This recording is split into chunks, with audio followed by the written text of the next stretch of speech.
Here we go. Okay, it's magic. Where does yesterday's future, which is already here, meet today's future, which is about to happen, and tomorrow's future, which could be just minutes away?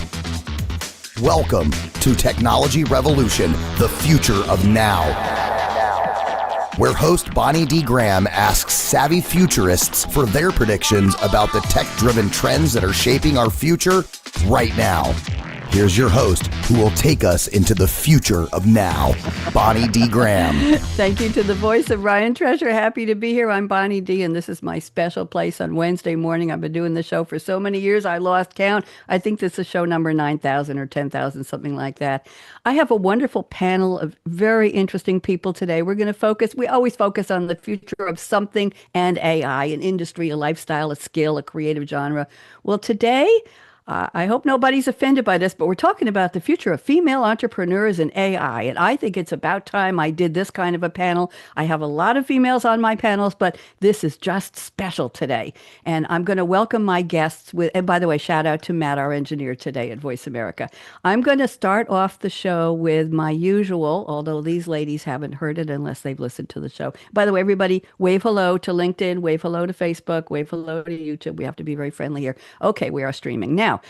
I'm going to read my opening rhyme. I'm not calling it a poem. I have to be very careful about that. And when I call your name, just smile. That's all. Okay, here we go. Welcome to Technology Revolution, the future of now, where AI powers new businesses and will predict how. With Bonnie D on her Scarlett Mic steering the way, and three savvy futurists on her panel today. Amanda Proscia, Brea Woodson, and Cindy Zuelsdorf, too, on the future of female entrepreneurs and AI, sharing insights with you. Their passion, their power, and their success may help you design how AI can also help your company shine. Here we go. Amanda Proscia. From Gettysburg's halls with an editor's eye, Amanda made PR and strategy just fly. She's penned for the powerhouses, execs, and elite. From Burson to Interbrand, Amanda's writing was fleet. At Amex, she shaped how their leaders connect with messages crafted for lasting effect. Now Lightspeed's her launch pad with strategy bold, where content and insight are expertly told. With her book, PR Confidential, Amanda lifts the veil, revealing the craft behind each polished tale. Amanda, what'd you think? Fantastic. You want a job? I'll hire you. I'm looking for work. We'll talk after the show. And now it's time for Brea Woodson. From Dodge, Nebraska, where her roots run deep, Brea saw solopreneurs who were losing sleep. So she crafted a plan, clear, smart, and sound, to help cut through the chaos with purpose profound. With wisdom gleaned from her Fortune 500 paths and her dad's small biz savvy in his aftermath, Brea's GRT framework lifts brands with grace, guiding innovative souls to find their own pace. With clarity, calm, and data that sings, Brea helps passion-led founders spread their confident wings. Brea, what'd you think? Love it. I'm Very glad. impressive. I'm glad. Okay, I'll tell you who Sylvia is later, my collaborator. Cindy is back. She hasn't been on the show in years. I've been chasing you, saying, come back, come back, come back. And you finally said, okay, I'm here. So at Madison's ABC TV affiliate, young Cindy learned the show where her parents worked. Dad was in tech, mom was in the traffic flow. From hockey to telethon productions, Cindy helped on the crew and dreamed up a future in a broadcast breakthrough. Now at her company, Kokoro, did I say it right? Kokoro, yeah. Kokoro. Cindy blends heart and AI, helping small businesses soar and burnout say bye-bye. From lead gen to chatbots, Cindy's systems serve and support. Cindy automates success, the savviest sort. With tools that align both strategy and soul, Cindy helps visionaries shine and stay in control. What'd you think? Oh man, tools that align. Strategy and soul. You are crushing it, Bonnie. I got new text for all of your marketing. Ladies, so buckle in, dear audience. We've only just begun as AI meets future female entrepreneurs with wisdom and fun. Bonnie D and our futurists, the journey is ours to drive. Together, let's explore how AI can help your business thrive. So do we get a thumbs up on the openings, ladies? What do you think? Outstanding. Thank you. Thank you. I'll tell Sylvie that you liked it, and I'll tell you after the show who Sylvie really is, but I think you have an idea. She takes a massive amount of text, like 1,000 words, and brings me back rhyming stanzas. And I want you all to know I usually do 8 lines, but I know there was so much in your bios that I asked her to do 10 lines this time. So this is different. And what I do is I take what she sends me and I go back to your bios and I compare fact by fact, line by line, and I change a lot. So I am the collaborator, but I'm the initiator. I want you to know, and you've all figured it out by now. So, ladies, I'm delighted to have you here. We have so much to talk about. So, let's go around the table and find out a little more about you. Want to hear you speak. Amanda, you are up first. And I want to thank, we have Sarah to thank for you. Why don't you just do a shout out to Sarah on your team for bringing you to me? She recommended you. She did the PR for you. And I said, we need Amanda on the show. So, Amanda, I'm putting you on speaker view. Would you please go ahead and just give us a little more about yourself? Welcome. Yes, thank you so much. As you wonderfully and mellifluously introduced me, I do public relations and have for, oh boy, more than 30 years now. I have my own agency for about the last 12 years with a co-founder, and we have an incredible team of people who include the magnificent Sarah Thorson. She and all the other talented people on my team help us to make Lightspeed what it is, and it's a pleasure to be here today. Thank you. Tell us, how did you name Lightspeed? Where'd you come up with that? Well, that was actually my co-founder's innovation. He's a big Star Wars fan, and that is a line lifted from something Han Solo says in Star Wars, which I actually did not find out about until I agreed to the name. But it does work very well for us. We're actually known among our clients as being very speedy and getting things done a lot faster than a lot of our competition. So now I love the name. Very interesting. See, these are the backstories we're looking for. And your target client base, what kinds of companies do you work with, Amanda, if you can tell us? Yeah, we focus on tech PR, but tech in all of its iterations. We do, AI and cloud and SaaS and robotics and gadgets and, ad tech, health tech, fintech, anything in the tech world.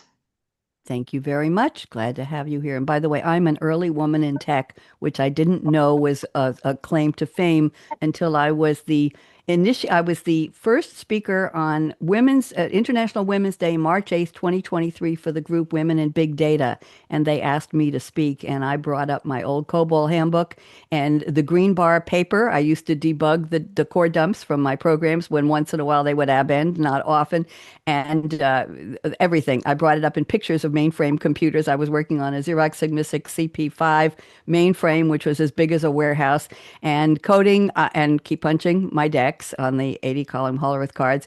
And somebody said to me, "You're an early woman in tech." And I said, "Thank you very much. I are. If you've got a COBOL handbook, I still do. I still yeah, do. Yeah, silver it's cover and legit. everything. Thank you very much.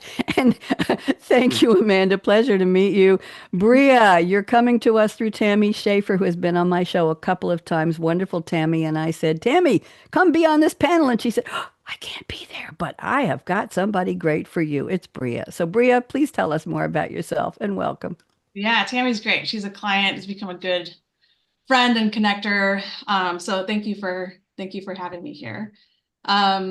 Yeah, I have GRT Marketing, and we help service-based solopreneurs just kind of get a hold of their marketing, turning the mayhem into a process, putting some framework around that. So our goal is to contain the squirrels that are all around us and get some systems in place. GRT, where'd the name come from? So GRT stands for Gain, Retain, Thrive. And to me, it was important to— Wait a second. Did you see everybody's mouths go open like, did you see that? That was a key. In comedy, Brea, they say don't step on the line. If somebody's laughing, don't step on the applause and the laughter. That was an aha eureka moment. So say it again. What does it stand for? It stands for Gain, Retain, Thrive. Love it. Go ahead. Keep talking. Okay, Tell I us built more. a framework all around it. And to me, when I started GRT Marketing, it was important for me to convey that marketing is holistic. It's not just about advertising. It's not just about posting on social media. It's really about gaining the clients, bringing them in, retaining them. That's the part most people miss in the whole marketing scheme. And then thriving as a business. And that's just using the tools, using analytics, and optimizing everything that we've learn. So and bring in AI and all the things. So yeah, gain, retain, thrive.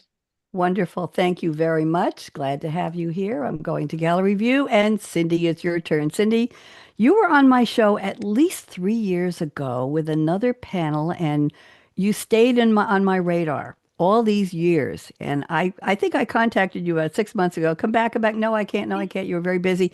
And I said, you got to be here today. So, Cindy, welcome back. Let's pretend you and I just met. Why don't you tell us a little about how you named your company? I know there's a great origin story there. Cindy, welcome. Go ahead. Good to see you, Bonnie. Yeah, Kokoro Marketing. Kokoro means heart, mind, and spirit. And the reason I picked that name is because when we're doing any kind of sales or marketing, and I figure marketing's a lot of sales written down, and marketing should start a sales conversation, we have to understand what's in the heart, what's in the mind, what's in the spirit of our prospect, because otherwise, why do it? Why communicate unless we understand what the other people care about? So that's what Kokoro means, heart, mind, and spirit. And when did you start the company, Cindy? How far back? Right at the end of 2014, actually. I know, right? It's been a minute. Been a minute. Yeah, go ahead. I've been working in high tech selling equipment to TV stations, video facilities, video providers, that kind of thing. And so I did that for quite a while and I loved it. And then I left and started my own business, sort of serving my former self. So serving the marketing and salespeople in small high tech companies who know they need marketing, but maybe don't know what to do, or they're too busy to do it, don't know what to do next, or know they should be doing something else and need a little help, that kind of thing. That kind of thing. And tell us what it was like growing up with parents working at an ABC affiliate TV station. You were going out on production crews and telethons. By the way, I co-hosted a United Community Fund telethon on a stage in Great Neck with the Cablevision truck outside, live streaming us back in the day before we even Yes. knew the term live stream. Yes, I Yes. was in an evening gown. I made everybody wear tuxes and gowns, all of the co-presenters. They said, "What, Bonnie? You serious? We just run." I said, "You're dressing up. You're coming on stage with me. We're dressing up." So anyway, that was an interesting experience. It was 3 hours long and live. We had 26 acts, Cindy. So what was it like growing up at a TV station?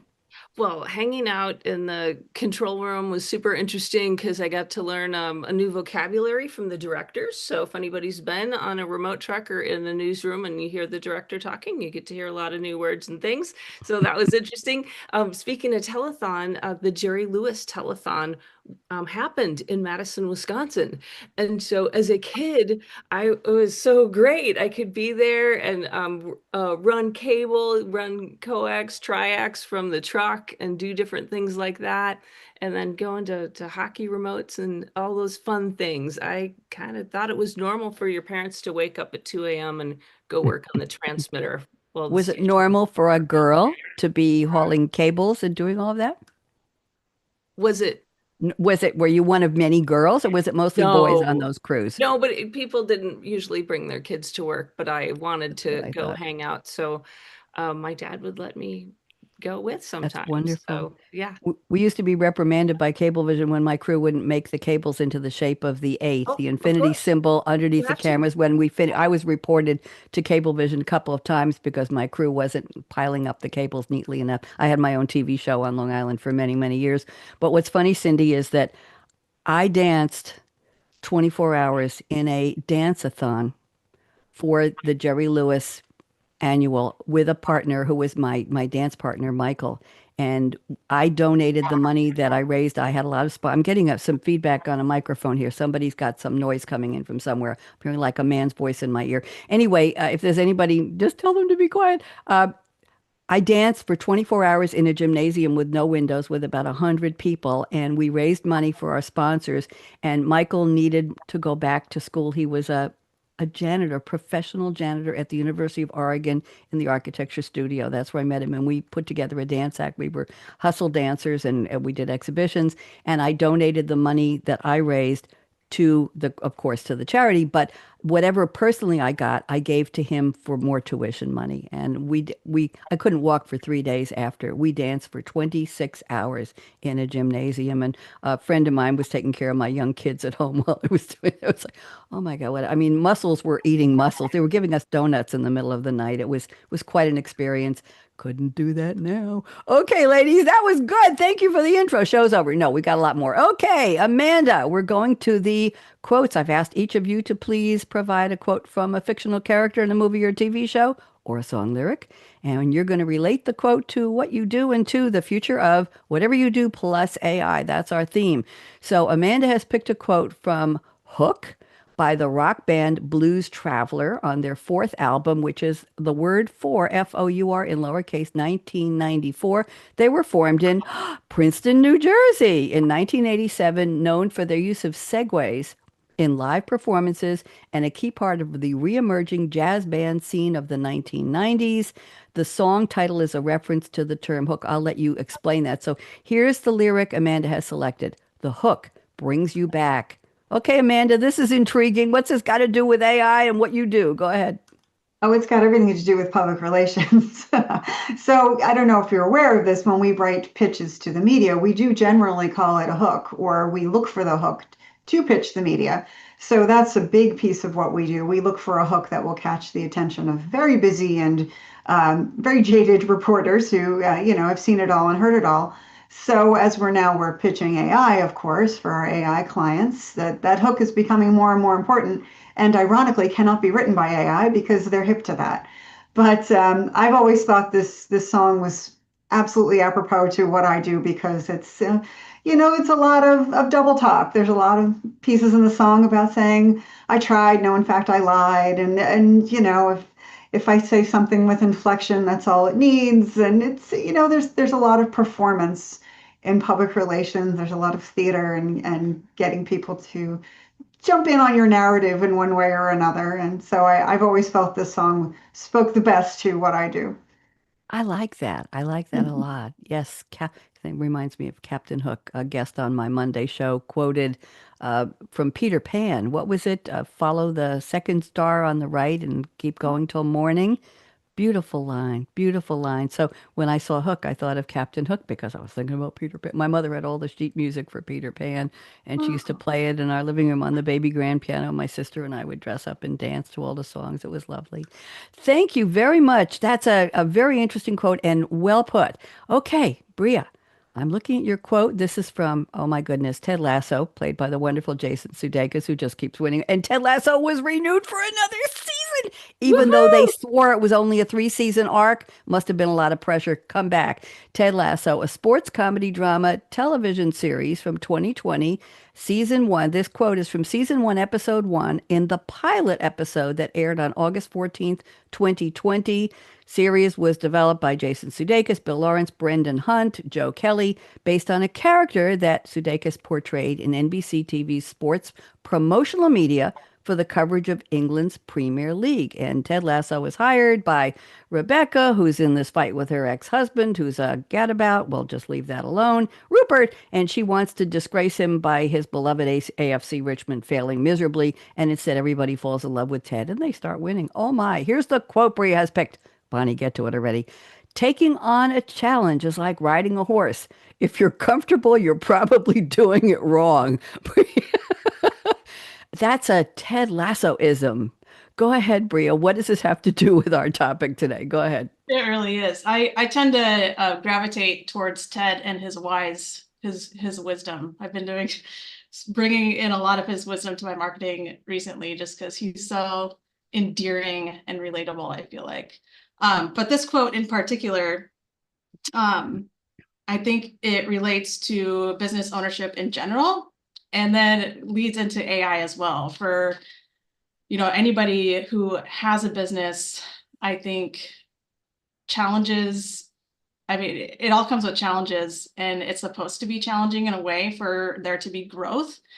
And same with AI, right? It's like I've met a lot of people along the way, some solopreneurs who are a little bit scared of it and worried it's going to take away the jobs and all the things. and it feels uncomfortable because they've never seen it. And then a lot of times I'll say, well, let's just go to it and take a peek. And then it's just like, woof, a little bit different. So just the discomfort of starting something new for business, AI, all the things, life for growth. It spoke to me. No pain, no gain. That's right. Remember that? Remember that? I remember when the iPhones first came out, and man, I was dating at the time. His grown children, thought they would treat him to an Apple phone, and they gave it to him as a gift. And he and I tried to figure it out, and we had no way of figuring out how to set this thing up. He gave it back to his son and said, "You keep it. I don't want it." It was just too early. And now I'm on the every year renewal program. I've been an Apple customer since 1988. I'm waiting for Tim Cook to give me a gold watch or something, because I've got Macs in closets all over the place, big screens, little screens. And oh my goodness gracious, it's been quite a joyride. But anyway, no pain, no gain. That reminded me of that story. Thank you very much, Brea. Cindy, let's go to your quote. Oh, this is a good one. It's a song sung by Mrs. TV, Teavee, how appropriate for the how it sounds like what you grew up in, and Mike TV, Teavee, and the ensemble. She's played by an actress named Jackie Hoffman in the 2017-2018 Broadway musical stage version of, wait for it, Charlie and the Chocolate Factory, based on, I never had to pronounce this man's name, Roald Dahl, his 1964 children's novel. We know what that is. And Mrs. TV is a high-strung, emotionally driven character who pacifies her son, Mike, played by the actor Mike Wartella. She gives him endless gadgets and tries to avoid conflict over his obsession with technology. Well, how appropriate for today, Cindy. Here's the quote, the title of the song. What could possibly go wrong? Okay, Cindy, how'd you find this one, and why'd you pick it? Go ahead. What could possibly go wrong? It just seemed so perfect for anything about AI, really anything for technology. We know that this quote's been around since the 1800s and has been used in myriad movies, shows, places. And so I just love Charlie and the Chocolate Factory and the idea of Mike TV as a tech-obsessed kid whose parent is trying to figure out what to do with that. And their kids just like totally dug into tech to the point where she's like at wit's end and what could possibly go wrong. That said, AI's used for good and different things. So I think there's sort of two sides of the coin, and it's just fun to have a little fun with it. You mentioned the word fun. Ladies, are we allowed to have fun with AI? Is that permissible? What do you think? Amanda, are you allowed to have fun? Oh, of course. Of Why do it course. otherwise? Of course. Brea, what about you? Are we allowed? I think we're allowed. In fact, we created our entire universal itinerary off of Chat GPT. That was a lot of fun. Universal itinerary?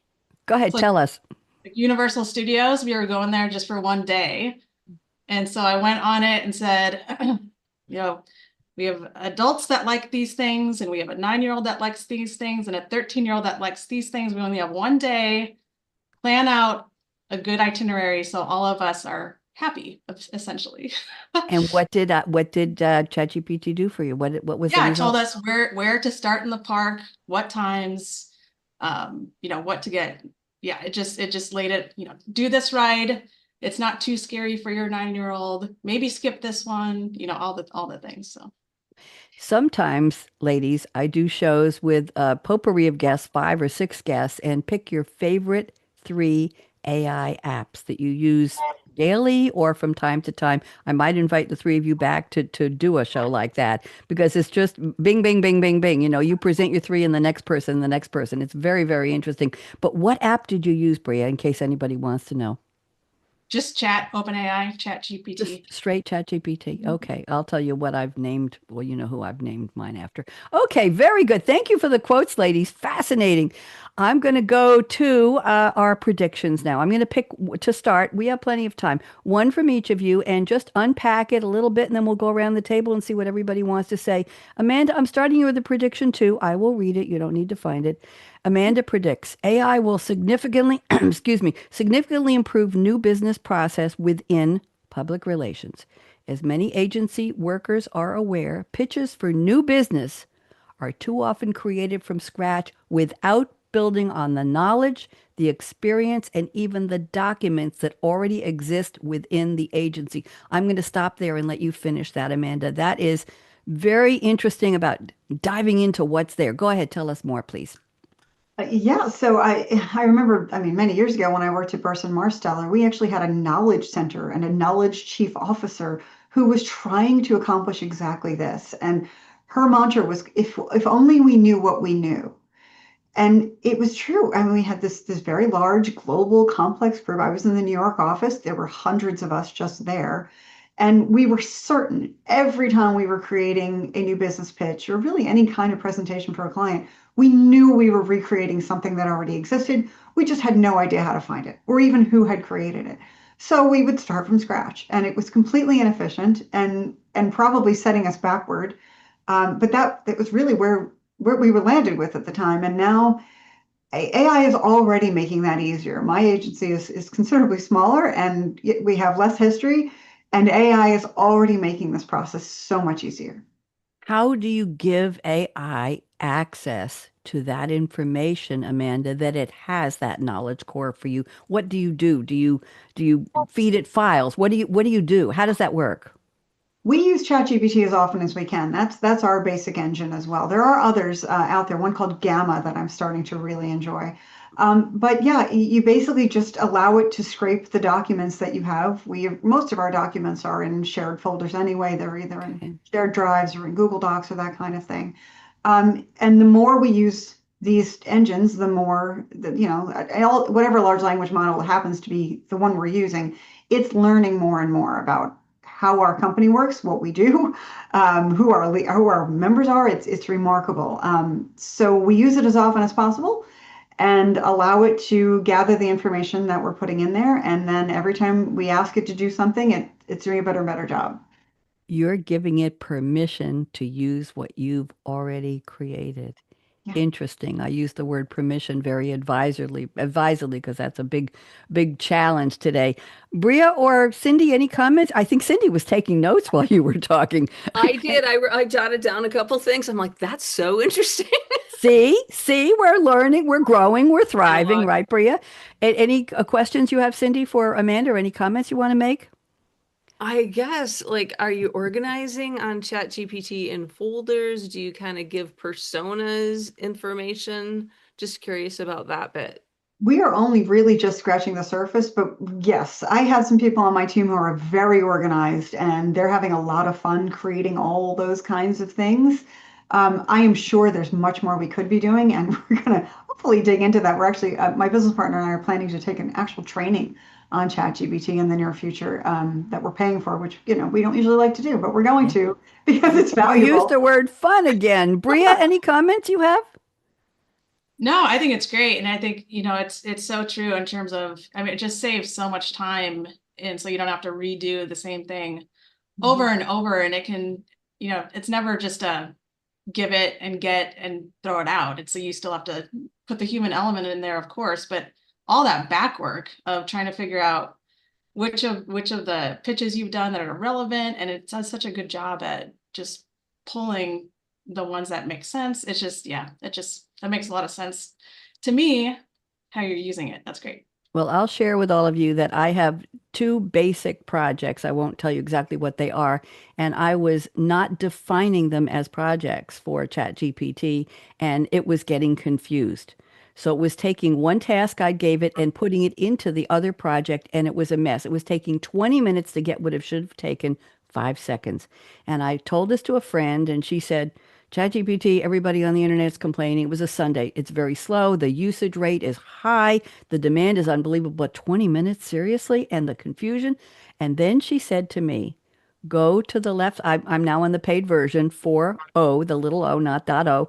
And she said, go to the left column on your ChatGPT and look for the word, Cindy knows, projects. And you were talking about folders. Click the word projects and start different folders for different projects, and ask ChatGPT a question or give it a prompt or a request on one and name that project. and then do the same on the other one. I now have 2 threads. We're back to 5-second response. Brilliant. The amount of the speed, the I speak to my ChatGPT in French, and the knowledge, Amanda, of my knowledge base of what I do, who I am, my personality, my energy, my style is there in the comments. I love working with you, Bonnie, and your creative energy. And it knows all of my different shows, and it knows everything. It knows about my Scarlett Mic. Cindy, you want to say something? Oh, just to your point, jumping off from that, we can all ask those tools, hey, what do you need? I noticed this took you 20 minutes instead of 5 seconds. Yeah. What do you need in order to be more efficient? And you'll get information back. Oh, hey, you should make some folders. Or Well, hey, if I got the data like this, I can do it yes. better. What my ChatGPT does is say, would you like a jazzier version of this? Would you like a nightclub version of this? Would you like this? Would you like that? And to that point, my background here, I designed the hourglass with the red mic inside in a program called Night Cafe Studio, and I get free credits every day. But Night Cafe has done something interesting. They send me an email, click here for your credits for the day, and when I click on the credits, it pops up with a prompt for something related to something I've been doing. And recently I've been designing a set of vintage teddy bear images in different professions. I've done a little video I did a reel. I did a reel recently with different about thinking and growing and imagining. And it will send me, do you want a vintage teddy bear in a florist shop, wearing with gloves and the beekeeper and all that. I will go in and customize the prompt in their prompt. I'll change. Who do I want to? Oh, I want a disco dancer because I used to teach disco. I want a teddy bear in a ruffled dress who's in a nightclub with people watching and doing a disco dance. And I will customize the text and then I'll hit create and it comes back and brings me that in about 10 seconds. So I'm creating a whole universe of vintage teddy bear. I'm sorry, I had to say that. Thank you, Amanda. That was great. Let me go to a prediction from Brea. Let's do this. This is interesting. Brea, number 2. You say AI will continue to allow for more personalized consumer experiences. Chatbots, messaging. We know personalization is huge when it comes to effective marketing, and it will just get better and better. Tell us a little bit about that. Brea? Yeah, I think that's what's going to be really cool. And there might be already some products that do that, but just the consumer experience and the consumer journey all the way from awareness to purchase is can be a really long one. So anything that we can make more personalized based on someone's behavior, or anything that they're doing online in the way that they've interacted with us before, and to bring that into a chat or a messenger situation, is huge, because I think right now in the earlier stages, when that's happening, it seems kind of robot-y, but it's just going to get better and better, and it's going to feel more and more natural. So to move people along that buying journey in a much more natural way that feels true to us and the way that we run our businesses, will be immensely helpful. And then we'll have all the data in one place too. So when we get to the point of having true one-to-one genuine connection, it still feels very real, if that makes sense. It does make sense. It does make sense. And I have a set of authors, sci-fi authors, I invite back a couple times a year on this show to talk about the future of romance and love with humans and those, the bots, the chat bots, the robots. What will it be like? What will our personal interactions be? What will love mean? Will we have will they toss us aside when we get old and they don't? All kinds of things. Will there be divorce in the future universe? I don't know. Anyway, that reminded me of that. Cindy or Amanda, anything you want to say to Brea about her prediction about the personalization? Ladies? Yeah. Amanda's about to say something. Go ahead. Go ahead, Cindy, please. Cindy, Oh, please. I love the personalization part, because it's so right on. And a lot of the AI tools we're setting up now just allow you can call in to my company and ask questions, or even say, just put me through to Cindy, and all of that's personalized and still the end goal is to have a real conversation, like you were saying, Brea, that we want to have that authenticity in conversation. So it's a step along the way to be responsive and still keep it personal and then make that connection. So I like what you're saying with that. Yeah. Amanda, anything? Yeah, I think Cindy makes a really good point. I'm obviously a lot of my new business tools now are generated in places like LinkedIn sales, and there's other tools that we're using that automate that initial cold outreach. And if it feels impersonal, you're gonna have a lot less success. So that level of personalization plus what Cindy just said, adding a human element, I think that will not only make things much more efficient, but more effective. Thank you. Before I go to Cindy's prediction, one I picked, I think you'll like that one. Question: do any of you use Reels or Shorts on Facebook or Instagram as part of your marketing tactics? Because I used to go on TikTok a lot and just watch for a while, and I gave that up a while ago for multiple reasons we won't go into.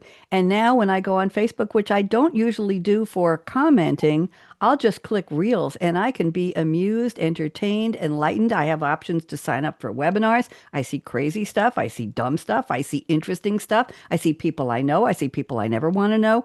And I will allow myself maybe 10 to 15 minutes a day. Oh, Bonnie, how could you? It's not a waste of time. It's like what it's like going to the movie theater and seeing the newsreel with what's going on in the world. Are any of you using Reels, Amanda, in your work? I'm not personally, but my team definitely is. Our social media team is using that a lot because, as you say, it's becoming very popular. And especially, as Gen Z enters the workforce in droves, this is a group that grew up on TikTok style channels, and they expect things to be produced and entertaining and quick. So yes, they're kind of becoming the table stakes for doing any kind of social media engagement.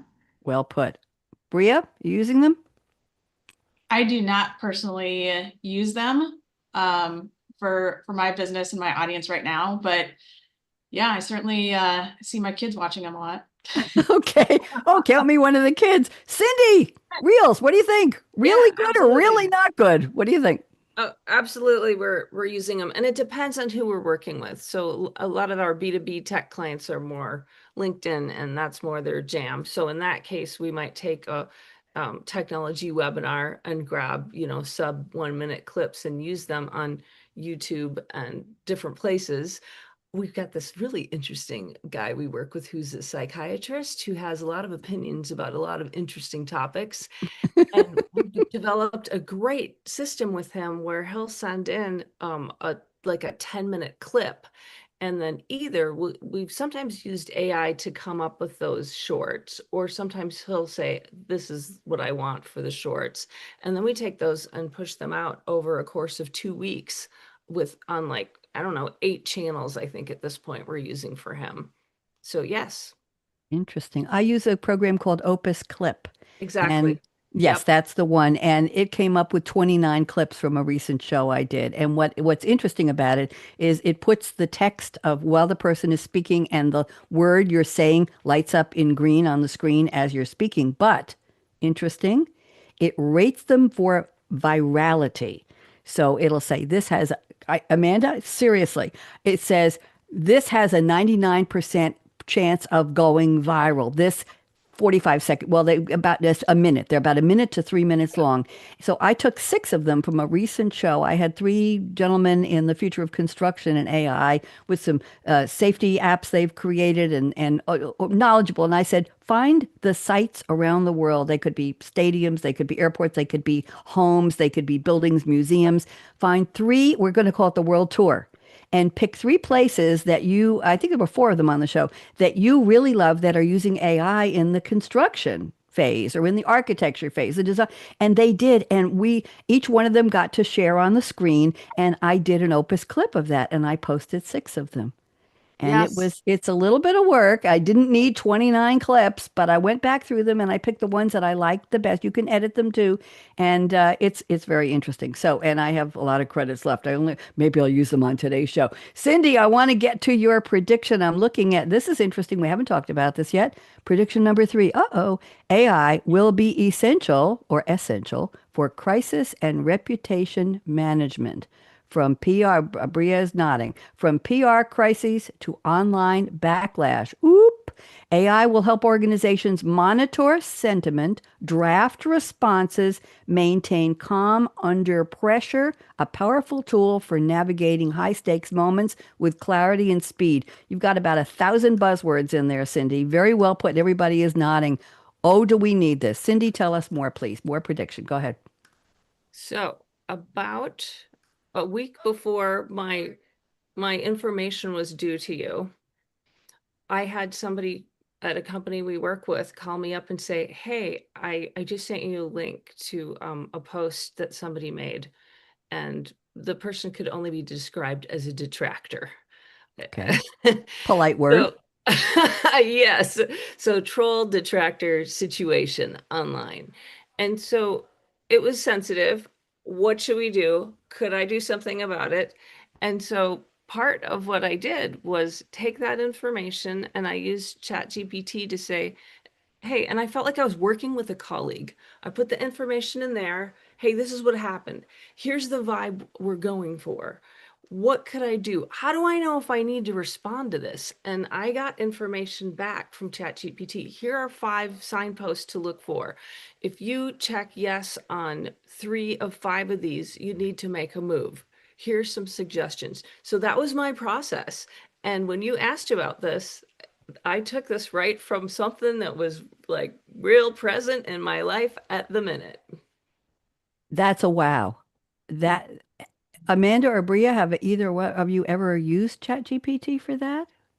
For control? Fortunately, not yet. We haven't had recent crises, but I honestly, I'm teed up so that when it happens, we're ready because I agree with Really? you. Sentiment changes so quickly and things hit the news in such a way, and various stakeholders and influencers react so quickly that it's impossible to gather it up without AI. So I expect it will be a game changer. Interesting. Brea, any thoughts on this? Yeah, I agree. I think it's going to be huge. And I think it's going to be huge for both large corporations and down to solopreneurs. So I used to work at Nestle Purina, and with that scale and with things happening so quickly, I mean, if they get blasted, if a company that big gets blasted, they're blasted on national news. So to have AI in your corner to help with the strategy and plan around that will be huge. But down to the solopreneur, working for a business and you're encouraging, go get Google reviews, go get reviews. And every once in a while you get a really, get a detractor, right?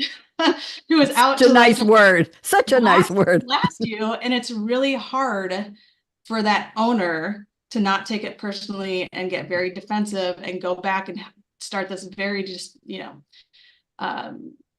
a non-productive conversation online, which you don't want to do. So AI is really good at taking that, making it objective and saying, okay, I want to put this through the lens of maybe anybody else who's going to read this online, not for the person posting it.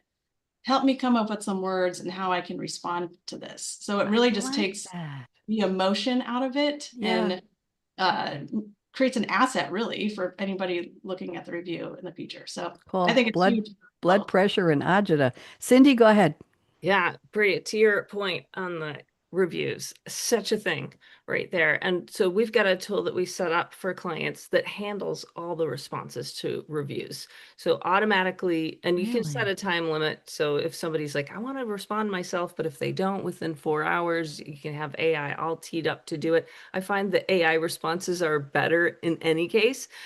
It's great for positive responses. It's great, as you just pointed out, Brie, for detractor, troll, negative responses and just how to deal with it and what to say, especially if you've trained the AI to know your vibe, which back to the the Trollgate thing I had going on, I had to say, oh, I like that, but this word we need to change. Do you have other ideas? Because this word could have a double meaning or have a different implication, Yes. something like that. So that type of training can be done on this tool that we use for AI replies, and the people who use it love it because they just don't have to worry about it. It's done. You can even tell it to always put the person's first name in there or whatever you want to do.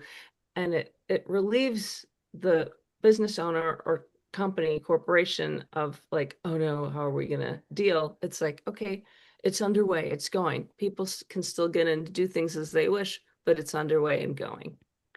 Okay, I was recently berated because I asked somebody for their origin story for another show. They were a guest I met at a summit, a publicity summit. This person had pitched me years ago. This person had ghosted me and never delivered and left a gaping hole in my schedule 2 years ago. I think their assistant had been very rude to me. This is all on personal email. This time, they said they were unable to use the online form. I got a little ballistic and I said, "That's funny. 110 other people from this organization where I met you were able," I didn't say including a 95-year-old. And I said, "Okay, I'll make it easy. Send me your bio, send me your email, send me your direct phone number, send me your movie quote, and send me 4 statements on whatever the topic of the show was." It wasn't an AI show. I got back, I was reported by this person to the owner of the company who sponsors this publicity event. I was told that he will never follow any of my endeavors, that I'm a horrible person, basically. Oh, Amanda, yes. And my blood pressure just went whoop. Now, when I met this person a couple weeks ago, I said, "This is your third time pitching me, and you have ghosted me twice before. Are you really sure you want to be on my show?" "Oh, yes, oh, yes." I said, "Okay, let's make this happen." And this is what happened. So his response to me was he sent me a bio, a media pitch bio. You all know what that is, right? 20-point type in an email, 20-point type with his picture smacked in the middle and forgot all the other information. So I said, "That's not what we needed." So then he reported me to this organization. My blood pressure was just through the roof. And I figured, I don't need this. So I said, "Listen, I'm working 14-hour days. I asked you politely. I gave you an option. Just fill in the blanks in the email. You've done this before. Let's just part with mutual respect." And I sent it to everybody. Then I made some phone calls. "Please help me out with this. Should I, ladies, have asked ChatGPT to write a response for me instead of me getting so bent out of shape?" Cindy, Absolutely. And then I you can never use it thought or of it. not use it. I Just never like thought you of it. would get input from your coworkers. When I had this troll thing happening, I got input from a lot of people that I know and Yeah. Chat GPT. But I'd say, yeah, by all means, because you can tweak the sentiment. You can go, ooh, this part, but I don't know how I want to change it, but I want it to feel like this. And you get a good response back. So it's another data point. I felt so badly that an hour later I wrote, "Please accept my sincere apology. I might have responded in with haste. I was very busy. It's a busy time of year for me, processing 30 guests all at the same time and a lot of forms and a lot of bios. And I hope that you will understand that I have great respect for you and the business you built and what you do.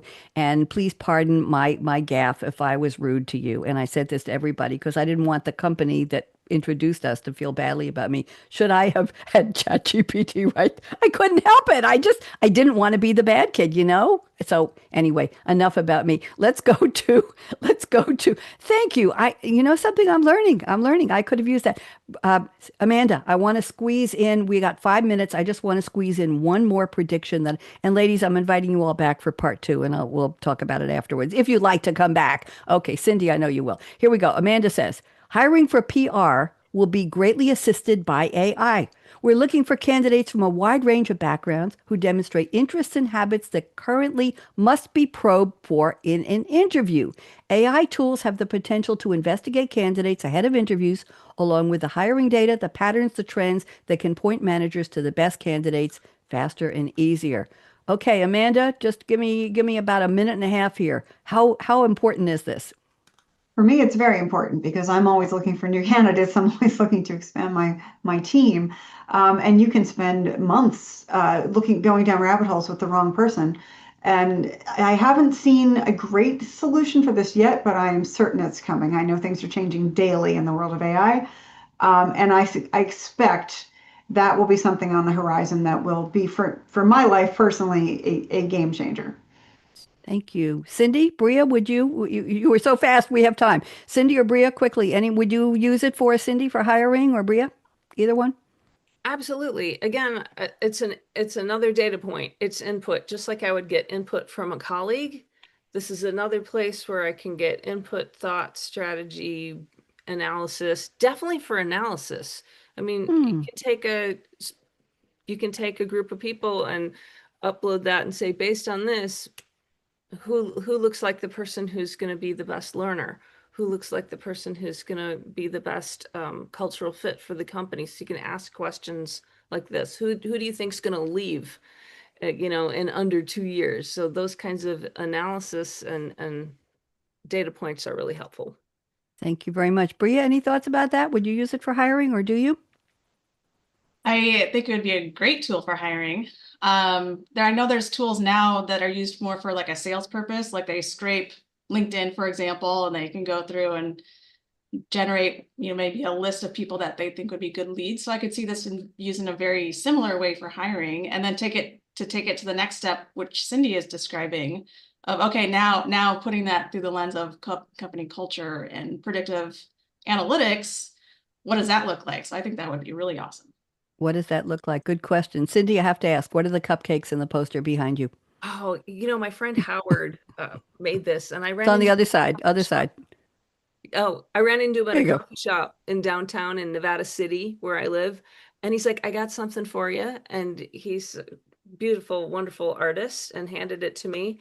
And I just thought, oh, sort of like easy as pie, but I'm going with cupcakes. So I have to tell you all quickly, I recently bought something called a Birdfy. Have you ever heard of BIRDFY? Anybody? It's a bird feeder that has its own solar panel. It connects to your Wi-Fi in the house. It's on the lawn. It has a glass case or a plexiglass where I put the nuts and the seeds. I buy big bags of them. And it has an AI component. It films the bird visitors, and sometimes I get 3 or 4 at a time. It sends a video feed to my phone, saps the battery. I don't do it too much anymore. It sends a video feed to my phone. It videos about 10 seconds of each bird visit, and then it uses AI to identify the type of bird that visited. I know, Amanda. And it's just unbelievable. BIRDFY. You can get it on Amazon. There are a couple of other. Bird Buddy, I think, is another one, but I got the Birdfy with a little yellow roof. You flip open the little notch on the back. I'm not too tall. I had to have it lowered. You can put it on a tree. You can put it on a pole. You can put it on anything on your lawn, anywhere, and just keep it near so I can pick up the Wi-Fi. It's not easy to set up, but it worked. So anyway, that's how I'm using AI on a practical daily basis to identify the birds. My yard is like an arboretum here. I get 100 bird visits a day on just that feeder, and I have plants and trees, 50-foot tall trees, and it's like I'm living in nature. Ladies, speaking of nature, Amanda, such a delight to meet you. You're so informative, and your poise is just beautiful. And Brea, wonderful. And I had wanted Tammy, but I'm so glad I met you, and I love your presentation and your practical look at everything. And Cindy, what can I say? Such a pleasure to have you back. Ladies, I'm going to predict that you're going to accept my invitation to come back, and you're going to stay with me after the show and let me do my closing here. Are you ready? Let's just rock to this closing and then stick around. Here we go. Are you tired of hearing the future is already here? We are too. That may have been yesterday's future, but today's future hasn't happened yet. Take a deep breath, tune out the hype, the noise, and turn up the volume. Savvy, art of the possible technology visionaries talking about how today's innovations right now are shaping every aspect of our real future. We'll laser focus our spotlight on buzzworthy tech like artificial intelligence, machine learning, Internet of Things, augmented reality, and lots more. Clear your calendar and open your mind for Technology Revolution, the future of now. With the most upbeat host on global radio, Bonnie D. Graham. Listen anywhere, anytime, on any device. That was taped about